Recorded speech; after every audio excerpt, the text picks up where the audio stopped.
What's up, Digidestins? This is Kyle D, better known as Ridemyavatar, and today we're going to be talking about none other than a D-brigade deck list. By the way, heads up on this one, if we get to 50 likes on this video, which probably should be an easy accomplishment for D-brigade, right? All the D-brigade Commander Core people, we should be able to hit that. So if we hit that, I'll make another video, a different one for another D-brigade deck. So let's dive right into it and talk about it.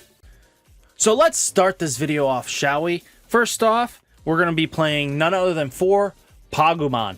Pagumon has been D-brigade staple Digitama from the get-go since its release. Just such a powerful card because revealing the top card of your deck, if it's a black Digimon card, add it to your hand.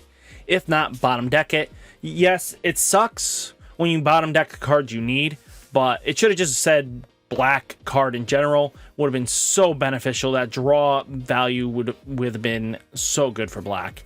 Next, we are playing 1 Tsumemon, because Tsumemon's still viable for our D-brigades, just because Commandramons still need that little bit of oomph to swing into something, especially those bigger Digimon or even the armor brigades, stuff like that. You want to just be able to take care of them without any issues. So let's get over to the main course, right? What you guys are all waiting here for. First off, we do play the blocker Commandramon. It's a 2000 DP. So he is 4 costs, but again, if he comes out for free after our main Commandramon dies, he's just value town anyway, because a blocker coming out for free is not a bad deal. So we do play 4 of him. Next, let's play the star, show off the star of the Commandramons. Here is our great leader of the Commandramons. Because of revealing the top 3 cards of your deck, you may play 1 Commandramon from among them without paying its memory cost. Place the remaining cards at the bottom of the deck in any order. Helps filter the deck, but also is great because he is 1000 DP, so we're hoping he dies in security checks, especially since we're moving slowly out of the Tamer format. We can hopefully see more death for him. That is kind of the end goal for him. We want to see him die. But in Tamers, he kind of struggled a little bit, so that's what we had to deal with. Next, we have 4 more Commandramon to talk about. Our 2-drop Commandramon.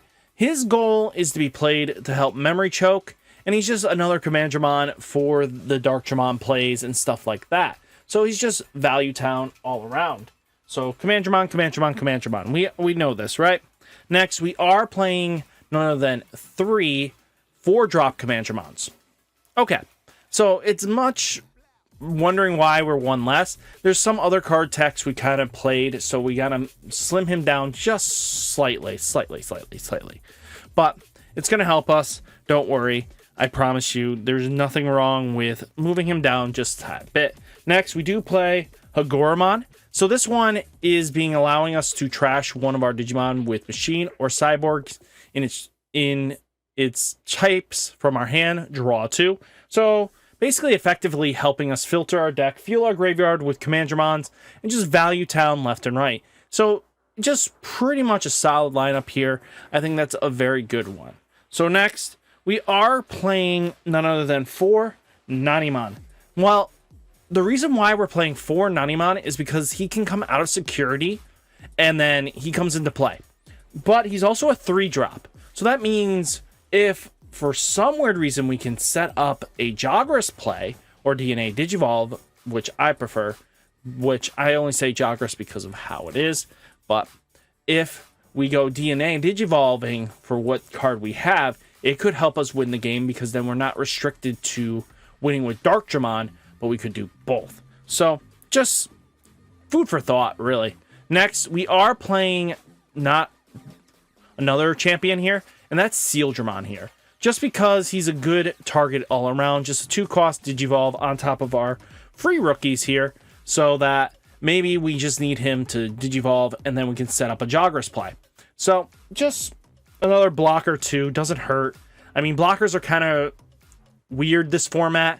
You could definitely substitute this out for Numemons or something 3-cost, 1-cost evolvers or anything like that if you feel like Sealsdramon is just not cutting it. But we also like having the namesake and helping to get into Dartramon a little bit easier. So it's just great plays here, just filling out everything we need to do. Next, we are playing 2 WaruMonzaemon. So again, it might be seeming weird, but in certain circumstances, if we can get a bunch of memory, WaruMonzaemon can set up our bigger boys, and he's such a cheap 2-cost evolve that it could climb us up into our BlackWarGreymon we are playing in this deck. So it's just something to think about. Next, we are playing none other than 3 MetalGreymon. So this card is very interesting because when Digivolving, trigger D-Digivolution 1 on one of your opponent's Digimon, then delete one of your opponent's Digimon with none other than 3000 DP or less. Being able to pop something is huge, but also it allows your Dragonkin or, you know, machine-type Digimon to attack your opponent's unsuspended Digimon. Helps remove threats off board that way, and it just helps out a lot. And that really does help out with our big boy WaruGreymon. So next, we also do play Kimeramon. So this is the reason why we're playing a full playset of Nanimons and the Sealsdramons, really, just because all we need to do is get, you know, a Nanimon out and a Sealsdramon, or 2 Nanimons out, Jagras, boom, you're into a Kimeramon, which when Digivolving, you may place 1 level 5 from your trash, or from your trash to the bottom of this Digievolution cards, then up to 4 of your opponent's Digimon gets minus 1000 DP for each color that this Digimon has until the end of your opponent's next turn. So basically targeting a bunch of stuff, but also your turn. If this Digimon is treated as the color of its Digimon cards, but when this Digimon has 4 or more colors, it gains 4000 DP. He will not be 4 colors. That is overly factual here. But I have another list that maybe will benefit from that, making Kimeramon just a little more surprise-oriented, shall we say. So remember, get this video up to 50 likes, and we can definitely see some nasty Kimeramon action for our Jagras Commandramon deck. So next, let's go over our megas. So we got BlackWarGreymon here. BlackWarGreymon is going to be really an MVP here. So if you have a red Digimon card in this Digievolution, you can choose one of your opponent's Digimon. But if you have a black Digimon in this Digievolution, you can choose one of your opponent's Tamers up to a total of 6 cost. So basically, if they have a 4 and a 2 drop, pop that. If they have a 3 and a 3 drop, pop those. If we have, you know, this underneath it. But that's fine. We don't always have to do that. We want to pop the Tamers anyway because they're a little more threatening all in all. So BlackWarGreymon just helps us remove threats off board.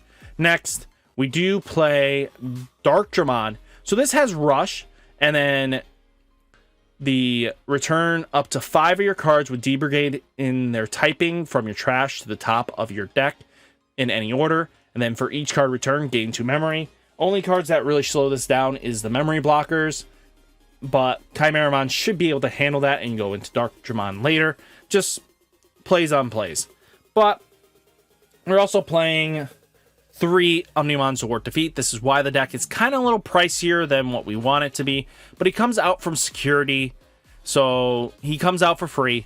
But also when Digivolving, so we can Digivolve on top of these 2. We get to pop a Tamer, but when he dies, he gets to kill a Digimon. So it's a fair trade-off in some circumstances. So it's just thinking ahead is really key. Next, we are playing Hiro. Hiro is very interesting. You might be wondering, why aren't you playing Izzy or something like that? Izzy might value more. Well, Izzy has more shots to whiff in this deck, so we're not really caring about that, but it's about this thing. Your turn. When a Digimon that has Gammamon in its name or a level 5 or higher, you may suspend this Tamer to give your Digimon plus 2000 DP. So that means our Dartramon might be able to swing in and survive that swing. That might mean whatever setup plays we do might have some more value in it so that we can get some plays out that might help us in the long game. Just thinking ahead is very important. And then we do play 3 options in this deck. 2 Ultimate Flares, because Ultimate Flare is really nice. So trigger Digivolution 3. So up to 3 cards from the top of your opponent's Digimon. And then this Digimon cannot then delete all your opponent's Digimon with play cost 3 or less. So let's say they go Ultimate Jogress. Now they hit into this security. Now you de-digivolve it. Now they're at a play cost 3. Now it dies. Depending on how their stack is, it values. And by the way, little keyword here, up to 3. So that means if you only need to digivolve it to, if they have a play cost 3-er, once or twice, you can do that. It wouldn't hurt. You don't have to go all the way to 3. So that's something to realize where you stand and how you play it out. Just know that it's up to 3, and it's not have to be mandate 3. You can do up to 2. So just think about that. Plays are smarter because of this kind of thinking. And then we do play 1 black memory boost because he helps out filter the deck, hopefully get us some of our black Digimon, but also it has delay so that we can pop it later, so that when we have these 3 out, this 3 cost, we'll go to 5, and then we can play out maybe a WaruMonzaemon into a BlackWarGreymon. Pop their tamer, boom, we're good. So all in all, I like this list. There's probably going to be some more improvements, but hopefully you guys do too. Remember, D-brigade is an amazing deck, and all hail the king of D-brigade. So let's dive. I'll catch you in the next video. Peace!